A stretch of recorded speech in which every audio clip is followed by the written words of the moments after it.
So today we will discuss about flocculated and deflocculated suspension. With this already I told you, generally when we are preparing suspension, last class I told you different types of interfacial properties that are acting on the suspension suspended particles, and that's why we need to different types of procedures to stabilize a suspension. With this already I told you in the last class electrical properties, interfacial properties of the suspension. With this today we will discuss about this deflocculated and flocculated suspension, how it is prepared and how the forces are acting in between them. So let us discuss about this deflocculated and flocculated. So deflocculated means the particles are remain in individual entity. That means particles will remain separately. Particles will remain separately inside the we can tell bulk of the solution at the dispersed phase. So generally we don't need any type of electrolytes or any type of substances to stabilize this suspension, because these particles will suspended individually. But with this, the problem with that, with this type of deflocculated suspension is that it will sediment in the bottom of the container. When we will store for a long time, it will sediment and this will form hard cake. So let us discuss about what is the cause, why it is forming hard cake, and how in deflocculated suspension we are seeing different types of phenomena. So generally in the last class I told you one graph, DLVO theory, in which we are seeing the electrical properties of the particles. So it is when this is the energy of interaction of particular particles.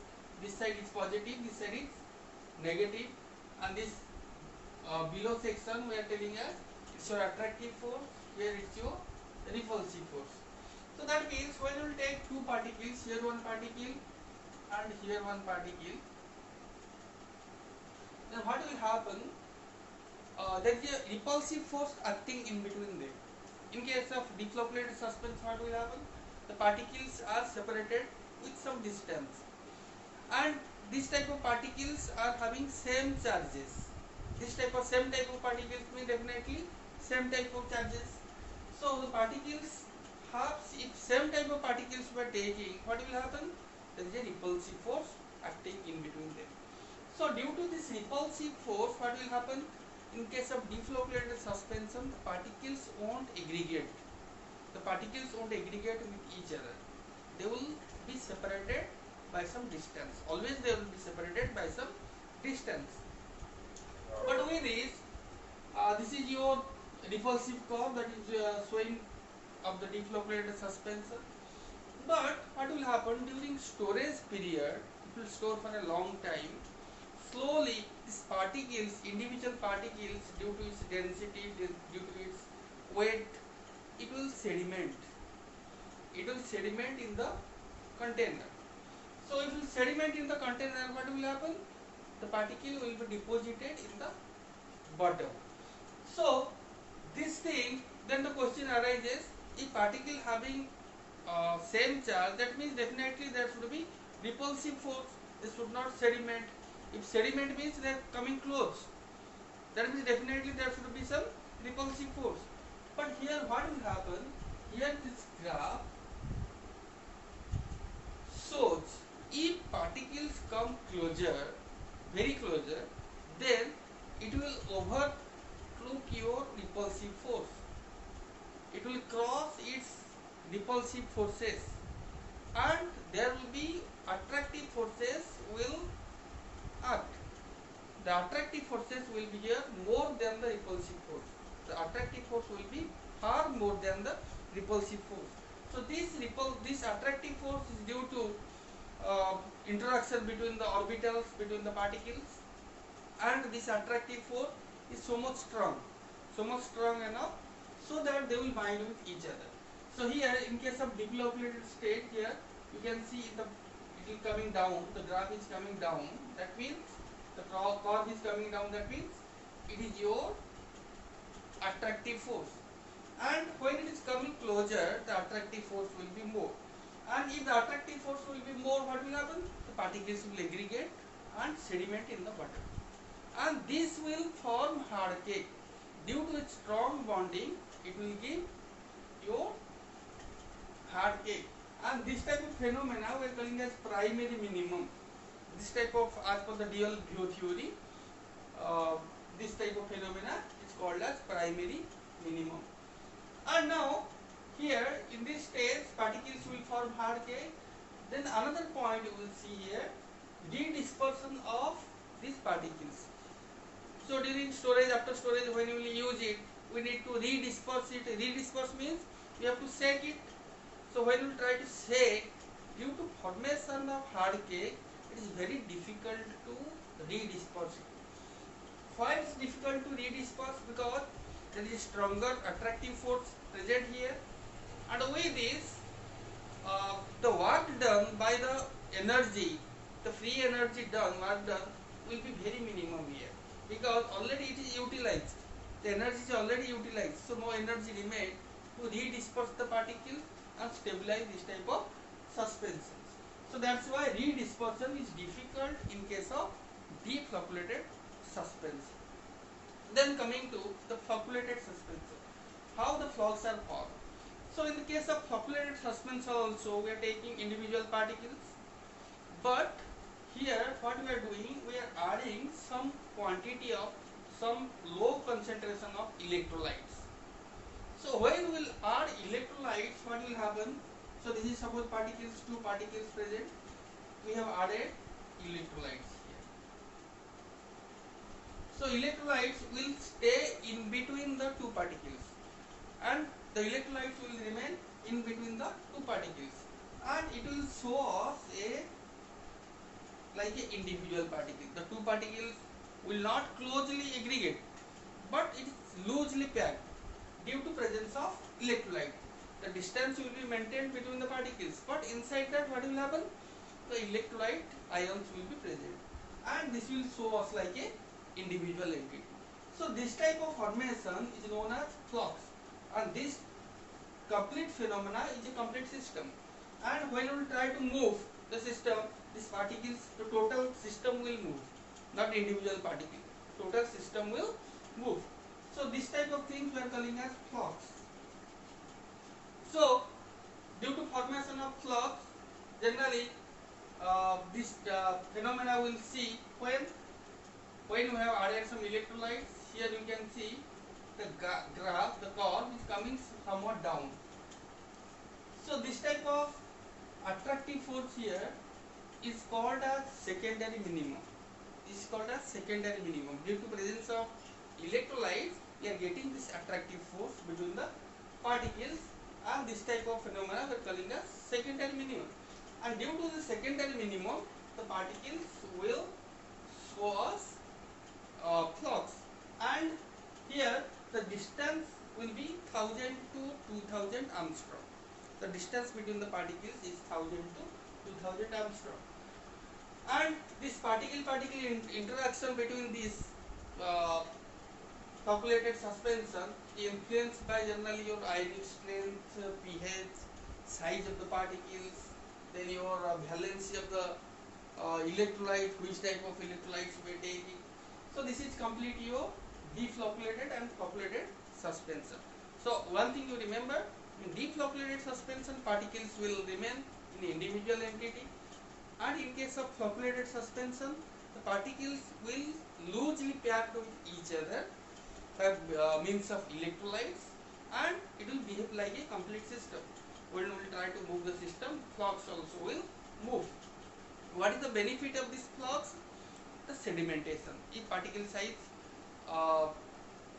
if the flux will sediment, we can easily redisperse it. Although the sedimentation will be faster as comparison to deflocculated one, but still the flux can be redispersed because it is loosely packed. There is no attractive force between them, very less attractive force there. So that's why you will try to apply some force on that. Once again it will redisperse to give a good suspension, ideal suspension. The next thing we'll discuss about settling of suspension. Settling of suspension, because it's a big problem in the settling. The particles will sediment. That is your we are telling a settling of suspension.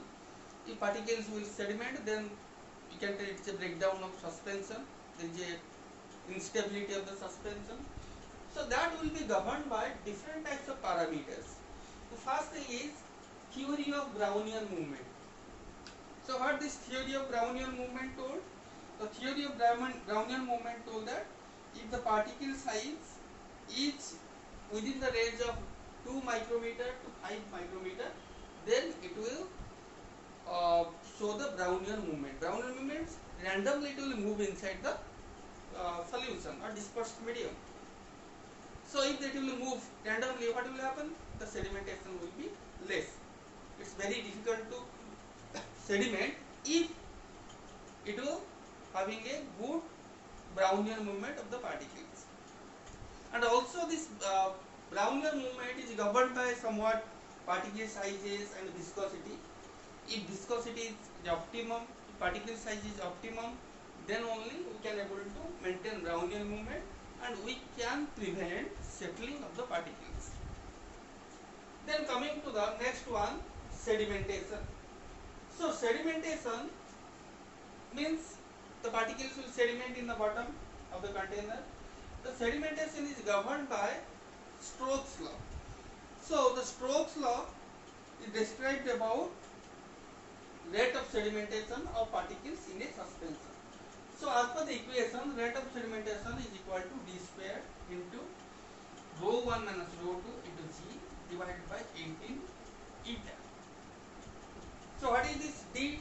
D square written here. D means diameter of the particles. Rho 1 means density of the dispersed phase. Rho 2 means density of the dispersion medium. Eta means viscosity of the dispersion medium. And G means acceleration due to gravity. And with this, the Stokes law is applicable in some conditions, like the particles should be spherical in shape. The particles is spherical in shape, then it will show the it can govern this settling, theory of sedimentation, and the particles should settle freely and independently. Particles should settle freely and independently. So with this, as per Stokes law, we saw that some of the parameters are directly proportional and some of the parameters are indirectly proportional. Let us see, rate of sedimentation is directly proportional to first one is your density. The first one is your density of the dispersed phase, difference between the density of dispersed phase and dispersion medium. The next one, diameter of the particle, directly proportional to directly rate of sedimentation directly proportional to diameter of the particles. Then your acceleration due to gravity, it is a constant, we cannot change. Next one, indirectly proportional to eta, that means viscosity, indirectly proportional to viscosity. That means rate of sedimentation will increase with increase in diameter and difference in densities. Difference in densities between two phases. And indirectly proportional here to viscosity, that means if viscosity increases, then rate of sedimentation decreases. That means it's a reverse. So three parameters we need to know: particle size, viscosity of the medium, and density of the medium. So if particle size is less, then definitely the rate of sedimentation also will be less. So in the suspension, generally we are trying to make the particles minimum size, optimum size, so that we can prevent the sedimentation. Because sedimentation is a big problem in the suspension, big instability in the suspension. Now difference in dispersed phase and dispersion medium.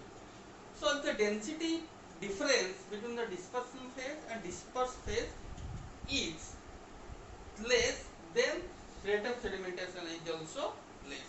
If density gap is more, So always, because we are taking solid particles as dispersed phase and liquid in the dispersal medium, so definitely there is a difference in densities. So always we are trying to make minimum. The difference should be minimum so that we can prevent the sedimentation. Then viscosity. So sometimes viscosity, we are trying to increase viscosity of the suspension to decrease the sedimentation. But if we will make more viscosity, if viscosity will be morely increased, what will happen? The particles cannot move inside the dispersal medium. So that is also one type of problem. The particles, if cannot disperse, then definitely it will sediment. So that's why the viscosity, if increase, rate of sedimentation will decrease, but that viscosity should be optimum so that we can get a particular we can prevent the sedimentation, we can stabilize the suspensions. So this is all about settling of suspension and deflocculated and flocculated of suspension, flocculated suspension. And with this, in the next class we will discuss about physical stability of suspensions.